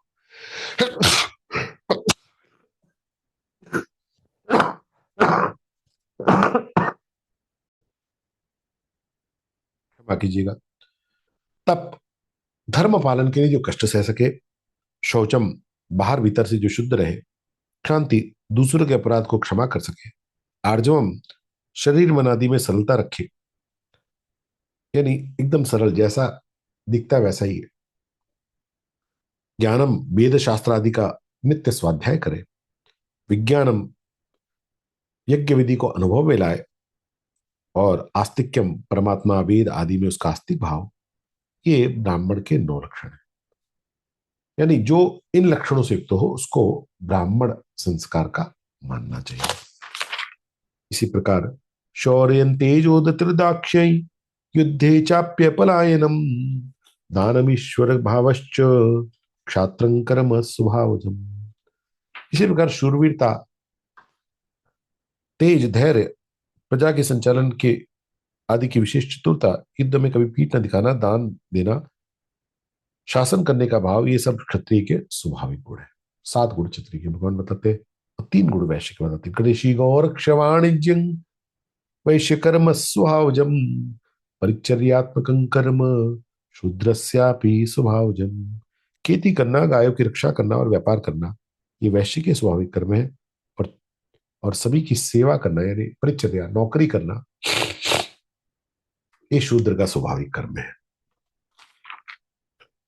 भगवान का यहाँ पर कोई वर्णाश्रम की बात नहीं, लेकिन मैं जिस कुल में पैदा हुआ हूं और जिस प्रकार के मैंने कर्मों को पकड़ा है, उसमें मेरी वृत्ति कैसी होगी ये बात बतलाते हैं भगवान। स्वे स्वे कर्मण्यभिर्त संसिद्धि लभते नरः नायम वा विपरीत स्वकर्म निरत सिद्धिम यथा विन्दति तक्षुण। अपने अपने कर्म में प्रीति पूर्वक लगा हुआ मनुष्य सम्यक सिद्धि को प्राप्त कर लेता है। अपने अपने कर्म में लगा हुआ मनुष्य जिस प्रकार सिद्धि को प्राप्त होता है उसको तुम मुझसे सुन। भगवान कहते हैं जो अपने कर्मों में ठीक से लग जाएगा वो सिद्धि को प्राप्त हो जाता है। कैसे? ये प्रवृत्तिर्भूतानां येन सर्वमिदं ततं स्वकर्मणा तमभ्यर्च्य सिद्धिं विन्दति मानव। जिस परमात्मा से संपूर्ण प्राणियों की प्रवृत्ति उत्पत्ति होती है और जिससे संपूर्ण संसार व्याप्त है, उस परमात्मा का अपने कर्म के द्वारा पूजन करके मनुष्य सिद्धि को प्राप्त हो जाता है। ये 48 तक पूरा एक साथ देखते हैं, फिर उसका थोड़ा तात्पर्य समझ लेंगे। श्रेयान् सुधर्मो विगुणः परधर्मात् सुनुष्ठितात् स्वावृतं कर्म कुर्वन् अपनोति किल्बिषम्। अच्छी तरह से किए हुए अनुष्ठान से परधर्म परधर्म से गुण रहित भी अपना धर्म से निष्ठा कारण की स्वभाव से किए हुए कर्म स्वधर्म रूप कर्म का करता हुआ मनुष्य पाप को नहीं प्राप्त होता है। सहजं कर्म कौन्तेय सदोषमपि न त्यजेत सर्वारंभा ही दोषेण धूमेना निग्न चाविता। हे कुंती पुत्र नंदन, दोषयुक्त होने पर भी सहज कर्म का त्याग नहीं करना चाहिए क्योंकि संपूर्ण कर्म धुएं से अग्नि की तरह किसी न किसी दोष से युक्त है। सार में चार बात भगवान कहते हैं। ईमानदारी से अपने वर्णाश्रम का पालन कर ले तो भगवत प्राप्ति हो जाएगी। तुलाधार वैश्य की कथा आती है, पतिव्रता स्त्री की कथा आती है, गणका वैश्या की कथा आती है, धर्मा कसाई की कथा आती है। कसाई का कर्म करके भी उसने भगवत प्राप्ति की। कसाई का काम। दूसरा, जिसका जो काम है वो उसको पूजा समझ ले, भगवान का कर्म समझ ले। तीसरा, अपने कर्म को ही श्रेष्ठ माने, अपने कर्म में दोष भी दिखे तो उससे विरत ना हो, क्योंकि भगवान ने कहा सभी कर्मों में धूमे नाग्निर आवृता, सभी कर्म जैसे धुएं से अग्नि आवृत है वैसे सभी कर्म दोष से आवृत है। और चौथा, जैसे धुएं से अग्नि व्याप्त है ऐसे प्रत्येक कर्म दोषयुक्त है, इसलिए वो त्याज्य नहीं है।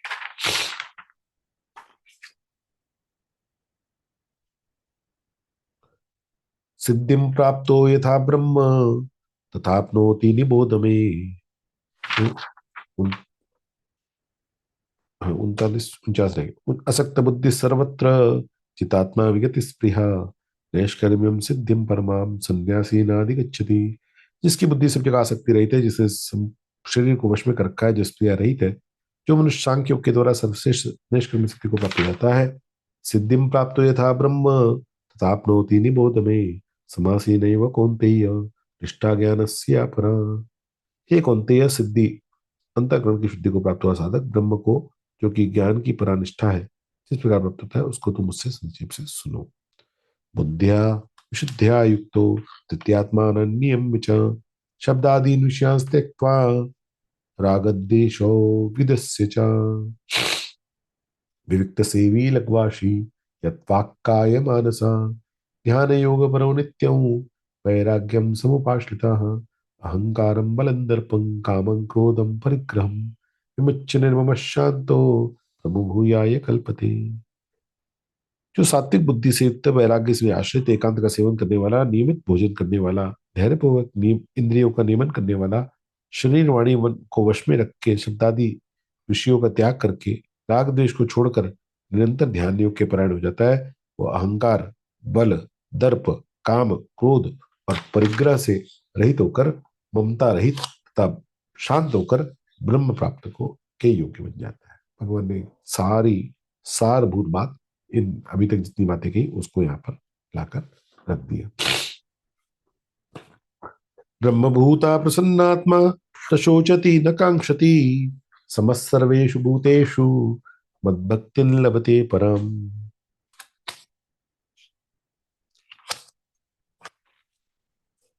वो ब्रह्म रूप बना हुआ प्रसन्न मन वाला साधक ना तो किसी के लिए शोक करता है ना किसी की इच्छा ही करता है।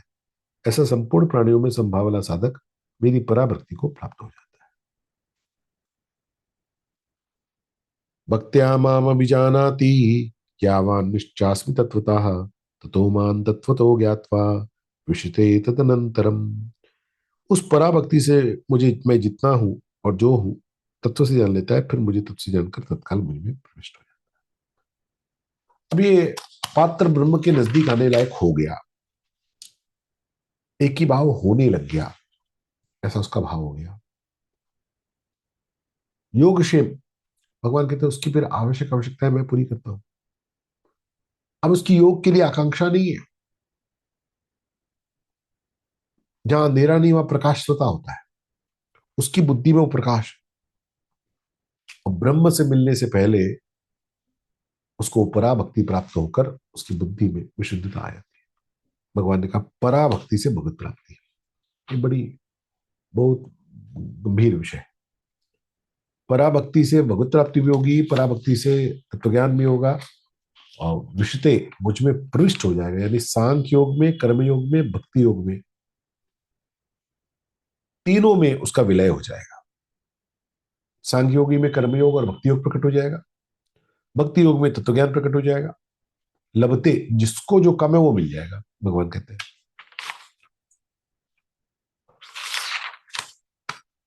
सर्वकर्माण्यपि सदा कुर्वाणो मद्व्यपाश्रय मत प्रसादाद्वाप्नोति शाश्वतम पदम अव्ययम।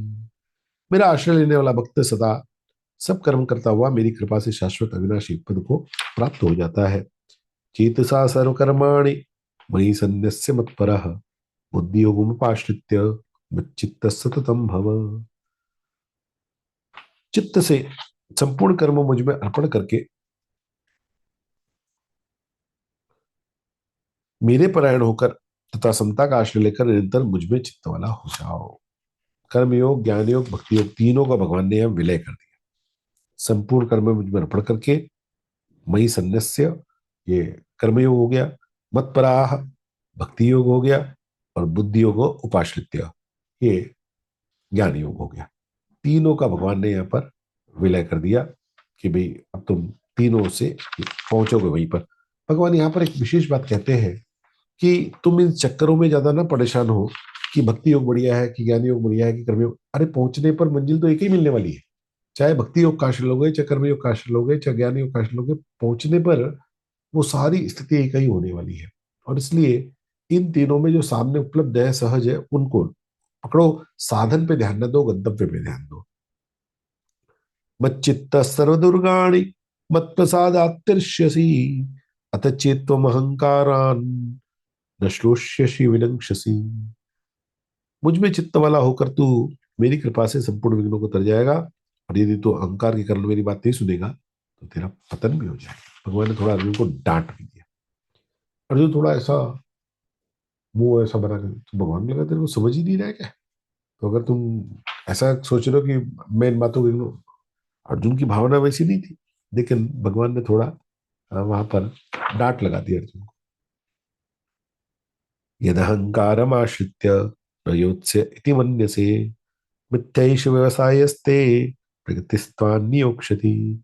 अहंकार का आश्रय लेकर तू जो ऐसा मान रहा है कि मैं युद्ध नहीं करूंगा, तो ये तेरा निश्चय झूठा है, कि तेरी छात्र प्रगति तुझे युद्ध में लगा देगी।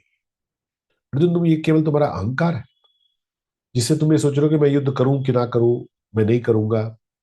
लेकिन सच्ची बात यह है कि तुम्हारा जो छात्र धर्म है ना, तुम जंगल में चले जाओ और वहां पे तुमने देखा कि सिंह किसी प्राणी का शिकार कर रहा है, तो तुम लकड़ी उठाकर सिंह को मारकर उस प्राणी को बचाने का, तुम क्षत्रिय हो।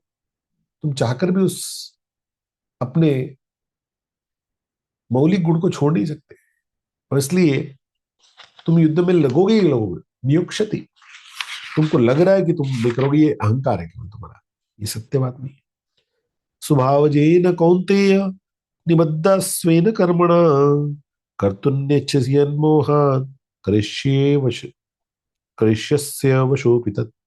हे कितने नंदन, अपने स्वभावजन्य कर्म से बंधा हुआ तू मोह के कारण जिस तू को नहीं करना चाहता, उसको भी तू छात्र प्रकृति के द्वारा परवश होकर करेगा, पक्का करेगा। ईश्वरा सर्वभूतानां हृदेशेऽर्जुन तिष्ठति भ्राम्यन् सर्वभूतानि यंत्रारूढ़ानि माया। ये अर्जुन, संपूर्ण प्राणियों के हृदय में ईश्वर रहते हैं और अपनी माया से शरीर रूपी यंत्र पर आरूढ़ हुए संपूर्ण प्राणियों को उनके स्वभाव के अनुसार भ्रमण करते हैं। उनके स्वभाव, स्वभाव यानी तुम्हारे पूर्व जन्मों के स्वभाव, उसके अनुसार। लेकिन वो अंदर तुम्हारे भीतर जो ईश्वर बैठे हैं ना, वो उसका काम करते हैं। तमेव शरणं गच्छ सर्वभावेन भारत तत्प्रसादात्मनां शांतिम स्थानम प्राप्स्यसि शाश्वतम। ये अर्जुन, तू सर्व भाव से उस ईश्वर को ही शरण में चला जा, उसकी कृपा से तू परम शांति को, अविनाशी परम पद को पा जाएगा। भगवान ने कहा, सुनो अर्जुन, किसकी शरण में जाओ, यहाँ पे बड़ा महत्वपूर्ण है। तब हमने कल 17वें अध्याय में देखा था कि भगवान ने ओम तत्सत का उपयोग किया। अब भगवान ने कहा तत्प्रसादात, तो तत् कहा, तो किसकी? भगवान कह रहे, आई डोंट स्पेसिफाई। तुम जिसको भी तत् मानते हो, निराकार को मानते हो, साकार को मानते हो। अब ये बहुत आसान है, निराकार शरणम गच्छामि, ब्रह्मम शरणम गच्छामि, शास्त्रम शरणम गच्छामि, केशवम शरणम गच्छामि, जैसे बुद्धम शरणम ये बहुत आसान है। भगवान ने कहा तमेव शरणं गच्छ, तुम उसकी शरण में जाओ, और तत्प्रसादात, और उसकी कृपा से। ये बड़ी महत्वपूर्ण यहां पर बात भगवान ने कर दी।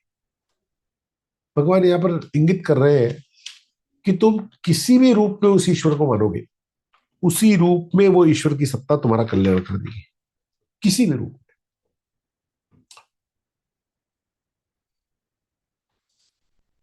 इति ते ज्ञानमाख्यातन गुह्याद् गुह्यतरं मया विमृशैतदशेषेण यथेच्छसि तथा कुरु। और भगवान ने थोड़ा अर्जुन को झिड़क दिया, ये गुह्य से भी गुह्यतर शरणागति रूप ज्ञान मैंने तुझे कह दिया, अब तू इस पे अच्छी तरह से विचार करके यथेच्छसि तथा कुरु, जैसी तेरी इच्छा वैसा करो। भगवान कह रहे हैं, आई डोंट फोर्स यू,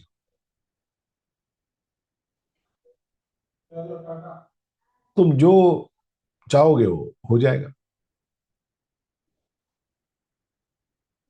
तुम विचार करो, यथेच्छसि तथा कुरु। भगवान ने कहा कि मैंने तुमको बड़ी गोपनीय बात बताई है, वही है तमम। गोपनीय बात किसके लिए? तू जा। हरियाणा में एक कथा आती है, एक जाट ने एक ब्राह्मण को प्रणाम किया, कहा, बोल ब्राह्मण क्या चाहता है? ब्राह्मण ने आशीर्वाद दिया। तो महाराज, आशीर्वाद से क्या होगा, कुछ दे दो। बोले, क्या चाहता है? अरे कुछ खेती दे दो, थोड़ा अनाज वनाज बोलेंगे, आपके पास बहुत खेती है। कहा, कुछ सीख, सीख लेगा। कहा, बताओ क्या, क्या पूछना चाहते हो, सीखने भी परीक्षा ले लो। उसने कहा, बताओ धरती का बीचों बीच कहाँ है, धरती का सेंटर कहाँ है? अब फंस गए कि धरती का सेंटर। तो जो ब्राह्मण था उसने लकड़ी टेक दी, बोले यही है, चेक करवा लो, गलत निकले तो गर्दन कटवा लूंगा। चाट बोला, ऐसे कैसे, ऐसे ये रख दिया ये सेंटर? बोला, जिसको तुम चेक करवाओ, तुमने प्रश्न पूछा, मैंने उत्तर दे दिया, अब खेत तो देना पड़ेगा। ये तो बड़ा मुश्किल हो गया, स्कूल के टीचर को बुला लाया। तो भाई मैंने पूछा था, तो स्कूल टीचर ने कहा एकदम सही है, गेंद की परिधि में कोई भी कहीं उंगली टेक दे तो उसका केंद्र हो जाता है। भगवान कहते हैं कि ईश्वर सबके हृदय में, जहां तू उंगली टेक देगा वहीं पर है, वो अलग नहीं है।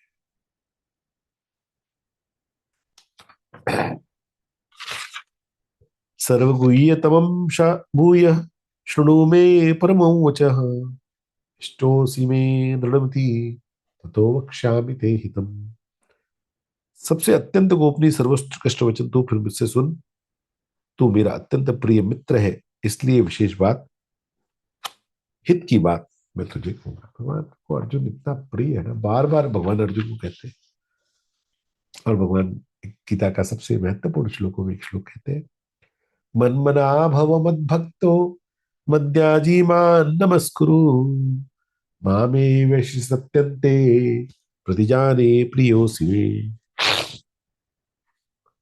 अर्जुन, मत भक्ता, मेरा भक्त हो जा, मन मना, मुझ में मन वाला हो जा, मद्याजी मान, मेरा पूजन करने वाला हो, मान नमस्कुरु, मुझे नमस्कार करो। ऐसा करने से तू मुझे प्राप्त हो जाएगा। तेरे सामने मैं सत्य प्रतिज्ञा करता हूं, क्योंकि तू मेरा अत्यंत प्रिय है। अब यहां माम करते कृष्ण नहीं मानना चाहिए।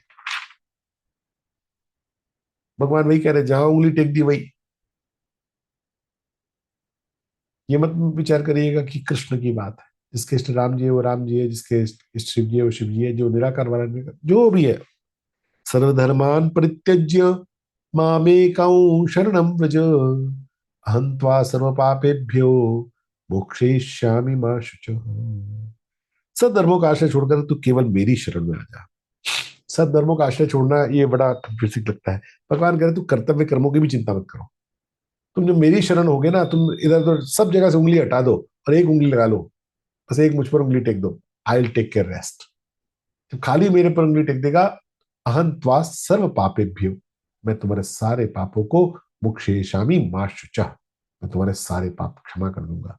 मोक्ष की प्राप्ति, अंतिम लक्ष्य की प्राप्ति तुम्हें हो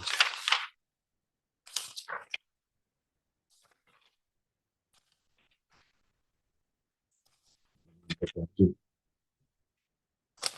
इदं तेना तपस्काय ना भक्ताय कदाचन, न चाशु शुश्रवे वाच्यन, न च मायोभ्यसूयति। भगवान को अचानक अनुभव आया कि आज मैं जो ज्ञान कह गया ना, ये तो बड़ा अद्भुत ज्ञान हो गया। और इसलिए भगवान ने अपनी गीता की महिमा गाई। अर्जुन, ये जो मैंने तुमको बड़ा गोपनीय वचन सुनाए ना, ये अतपस्वी को मत कहना, अभक्त को नहीं कहना, जो सुनना नहीं चाहता उसको नहीं कहना, और जो मुझ में दोष दृष्टि रखता है उसको भी नहीं कहना। हालांकि संत लोगों ने कहा कि भगवान ने कहा होगा, लेकिन हम तो सबको कहेंगे भगवान के कल्याण तो सबके सभी अधिकारी है। और भगवान ने अपनी गीता की 2 श्लोक में अत्यंत बड़ी महिमा कह दी। या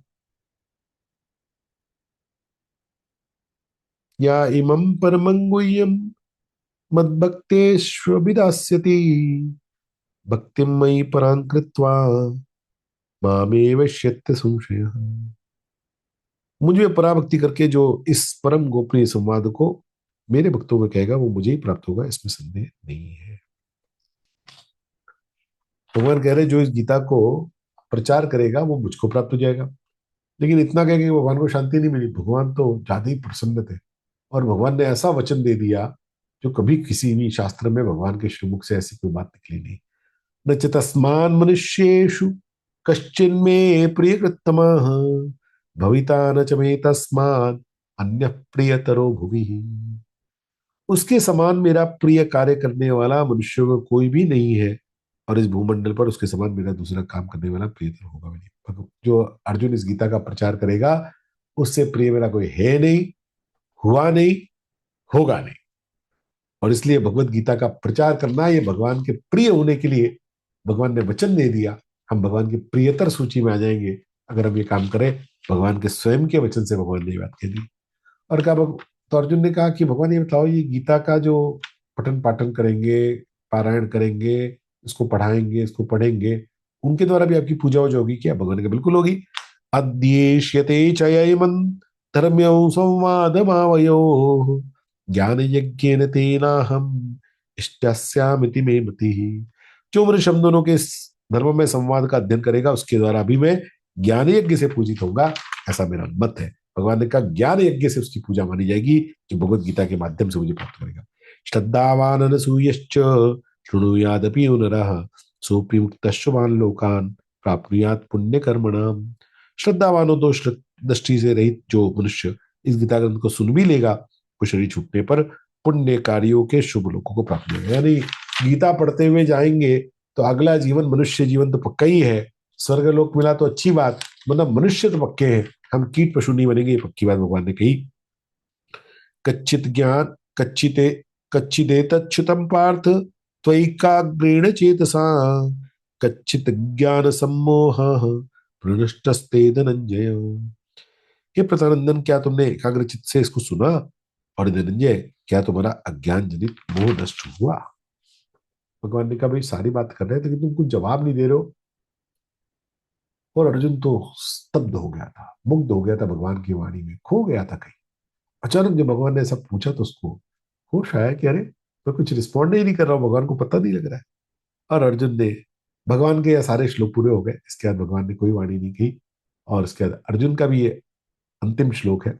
और इसके बाद 5 श्लोक संजय कहेंगे, 6 श्लोक संजय कहेंगे। अर्जुन उवाच नष्टो मोह स्मृतिर्लब्धा तत्प्रसादान्मयाच्युत स्थितोऽस्मि गत संदेह करिष्ये वचनं तव। भगवान ने तत्प्रसादात कहा था, अर्जुन ने कहा तत्प्रसादात, मुझे किसी और का नहीं, मुझे आपके प्रसाद से मिला है। हे अच्युत, आपकी कृपा से मेरा मोह नष्ट, मेरा मोह नष्ट हो गया है। मैं स्मृति लब्धा, मैंने स्मृति प्राप्त कर ली है। तत् संदेह, मैं संदेह रहित हो गया हूँ। करिष्ये वचनं तव, अब मैं आपकी आज्ञा का पालन करूंगा। जैसा आप कह रहे वैसा ही करने के लिए मैं नियुक्त हो रहा हूं, मैं अपने आप को नियुक्त करता हूं। यहाँ पर अर्जुन की भगवान की बातचीत पूरी हुई। अब बचे हुए 5 श्लोक ये संजय के द्वारा कहे जाएंगे। संजय उवाच इत्यहं वासुदेवस्य पार्थस्य च महात्मनः संवादमिममश्रौषम् अद्भुतम रोमहर्षणम्। संजय बोले, इस प्रकार मैंने भगवान वासुदेव की और महात्मा पृथानंद अर्जुन का ये रोमांचित करने वाला अद्भुत संवाद सुना। वासुदेवस्य और महात्मना पार्थस्य, संजय ने अर्जुन को महात्मा की उपाधि दी, भगवान के लिए वासुदेव मिलाया, क्योंकि अर्जुन के महानता से ही इस गीता का प्राकट्य हुआ। इसलिए अर्जुन की स्तुति संजय पहले करना चाहते हैं। और अब संजय अपने गुरु की स्तुति करते हैं, क्योंकि अगर मुझे मेरे गुरुजी ने ये दृष्टि ना दी होती तो मेरे ऐसा पामर भला कैसे इस गीता का श्रवण करता, भगवान के दिव्य रूप का दर्शन करता, ये सारी गोपनीय बातें मैं कैसे जान पाता। व्यास प्रसादाच्युत्वान् एतद्गुह्यमहं परम योग योगेश्वरात् कृष्णात् साक्षात कथयत स्वयं।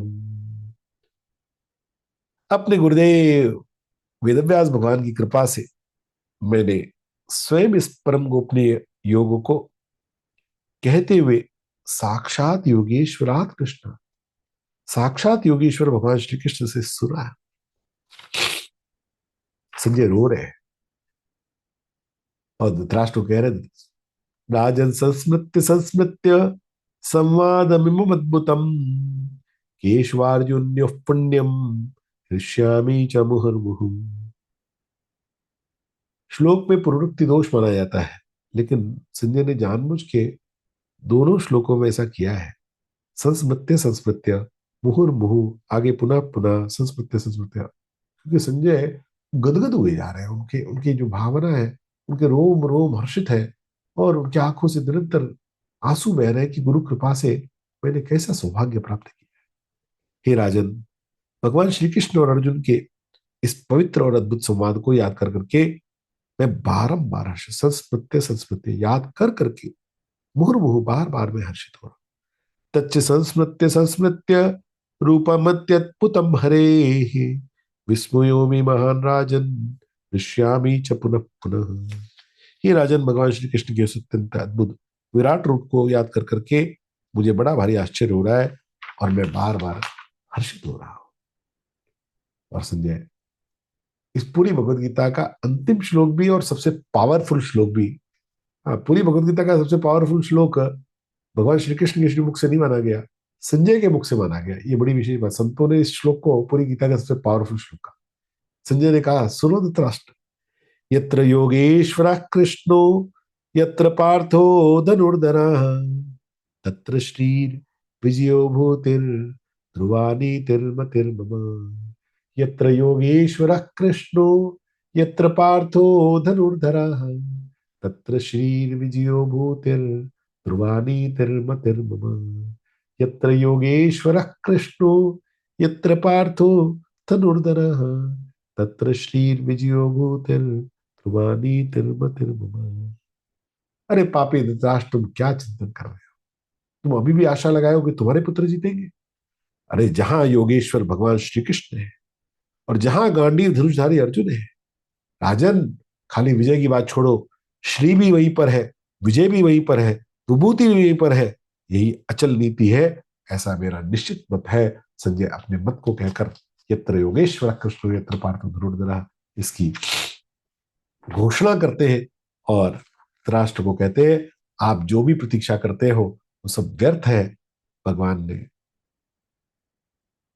वेद व्यास भगवान ने भगवत गीता का आरंभ किया धर्म क्षेत्रे कुरुक्षेत्रे, यानी ध से इसका आरंभ हुआ। और ध्रुवा नीतिर मतिर मम रम, मां पे इसका समापन हुआ, यानी धर्म। ध से आरंभ, रमा से इसका समापन, तो पूरी गीता धर्म में आ गई। अर्जुन गाय नहीं बनते तो भगवान गोपाल नहीं बनते। अर्जुन ने गाय बनकर भगवान को गोपाल बनाकर इस भगवत गीता रूपी अमृत का दुग्धपान हम सब के लिए, मानव जाति के लिए प्रकट करा दिया। हम अर्जुन के ऋणी हैं, संजय के ऋणी हैं, भगवान के तो ऋणी है ही, जो इस अद्भुत गीता का पारायण, इसका पाठ, इसका चिंतन करने का अवसर हमको मिला। ओम तत्सदिति श्रीमद्गीतासु ब्रह्म विद्यायां योग शास्त्रे शिक्षण संवादे मोक्ष संन्यास योगो नाम अष्टादशोऽध्यायः। इस प्रकार ओम तत्सत इन भगवान नामों को चरण पूर्वक ब्रह्म विद्या योग शास्त्र में श्रीमद् गीता उपनिषद रूप श्री कृष्ण संवाद में मोक्ष संन्यास योग नाम का 18वां अध्याय पूर्ण हुआ। हरिओम तत्सत, हरिओम तत्सत, हरिओम तत्सत। ओम श्री कृष्णार्पणमस्तु। मेरी कोई योग्यता पात्रता नहीं कि मैं भगवत गीता का विवेचन कह सकूं। इतने गूढ़ विषय को मेरे ऐसे पावन बुद्धि को कहना संभव नहीं, लेकिन गुरु कृपा से, गुरु आज्ञा से, जैसा पूज्य गुरुदेव से सुना, संतों से सुना, पूज्य पिताजी से सुना, थोड़ा बहुत पढ़ा देखा, उसके अनुसार अपनी अल्प बुद्धि से इसको कहने का प्रयास किया। जरूर मेरे कहने में भूल रही होंगी, आप उसको जाने दीजिएगा। लेकिन जो बात गुरु कृपा से, गुरु प्रसाद से मेरे मुख से काम की मिली हो, वो सब हम लोग जीवन में लाएं, और जीवन में किताब पढ़े पढ़ाए जीवन में लाए। इस सूत्र वाक्य को लेकर हम अपने जीवन को आनंदित करें, गीतामय बनावे। सभी को बहुत बहुत धन्यवाद। जय श्री कृष्ण।